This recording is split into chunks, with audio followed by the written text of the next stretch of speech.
நாளிலே கூட இயேசு கிறிஸ்துவின் வெளியேறப்பட்ட நாமத்தினால வந்திருக்கிற தேவ பிள்ளைகளை தேவன் அளவில்லாமல் ஆசீர்வதிப்பாராக. ஹல்லேலூயா. எத்தனை பேர் சந்தோஷமா இருக்கு? ஹல்லேலூயா. இந்த நாளிலே ஆண்டவருடைய ஆசீர்வாதம் சபையில மகிமையா இருக்கிறது. ஹல்லேலூயா. கர்த்தரை ருசித்து பார்க்கிற மனுஷன் பாக்கியம். ஹல்லேலூயா. அவன் எந்த இடத்துல இருந்தாலும் சரி, ஆண்டவரை ருசித்து பார்க்கிற உள்ளங்களாய் நாம் மாற வேண்டும். ஹல்லேலூயா. இந்த ராமஜன பந்தையில ஆண்டவர் நமக்காக எவ்வளவு விஷயங்களை செய்திருக்கிறார், எவ்வளவு நன்மைகளை செய்திருக்கிறார். அதை நாம் என்ன பண்ணணும்? உணர்ந்தவர்களாய் வாழ வேண்டும். ஹல்லேலூயா.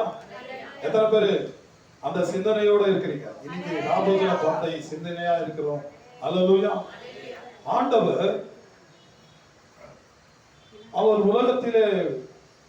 உலகத்தை ரட்சிக்கவும் மனுஷகுமாரன் உலகத்திலே வந்தவராய் இருக்கிறார். அது மாத்திரமில்ல, அவர் சொன்ன ஒவ்வொரு வார்த்தைகளும் வேதத்திலே நம்முடைய இருதயத்தை புதிதா ஆக்குறதா இருக்கிறது. ஹல்லேலூயா.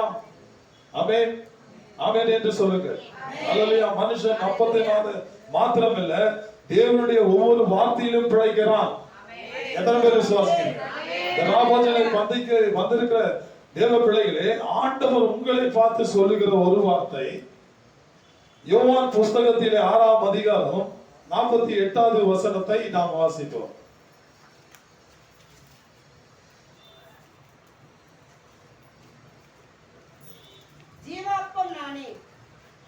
ஜீவ அப்பம் நானே என்று இந்த இடத்துல சொல்லப்பட்டிருக்கிறது. ஹல்லேலூயா. இந்த ஜீவ அப்பம் ஆகப்பட்டவர் யார் என்றால் ஆண்டவராய் இயேசு கிறிஸ்து தான்.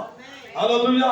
உனக்கு ஜீவனை தந்தவரும் அவர்தான், ரத்தத்தை சிந்தினவரும் அவர்தான், உன்னை மீட்டு எடுத்தவரும் அவர்தான். ஹல்லேலூயா. எத்தனை பேர் விசுவாசிக்கிறீங்க? ஹல்லேலூயா. அந்த ஜீவ அப்பம் நானே என்றார். அது மட்டுமில்லை, வானத்திலிருந்து இறங்கின ஜீவ அப்பம் நான் தான். ஹல்லேலூயா. அப்ப இந்த வார்த்தையில என்னன்னாக்கா, நான் உனக்கு ஜீவனை தருவேன், நான் உனக்கு புது வாழ்வை தருவேன், உனக்கு நான் என்ன பண்ணுவேன்? புது வஸ்திரத்தை தருவேன். அந்த வஸ்திரம் உலகம் கொடுக்கிற வஸ்திரம் இல்ல, பரிசுத்தமான வஸ்திரம். ஹல்லேலூயா. அது உன்னை மேன்மைப்படுத்தும், அது உன்னை வழி நடத்தும். ஹல்லேலூயா. எத்தனை பேர் விசுவாசிக்கிறீங்க? ஹல்லேலூயா. இந்த யோவான் புஸ்தகம் தான் விசேஷமான புஸ்தகம். ஹல்லேலூயா.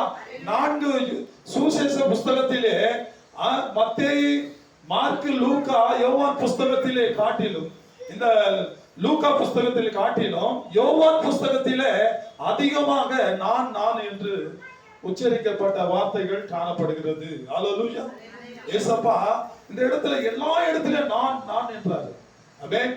அப்போ யோவான் புஸ்தகத்திலே 10ஆம் அதிகாரம் 7வது வசனத்தில் கூட சில இடங்களிலே நான் என்று சொல்கிறார். ஹல்லேலூயா. வாசிக்க. ஆதலால் இயேசு மறுபடியும்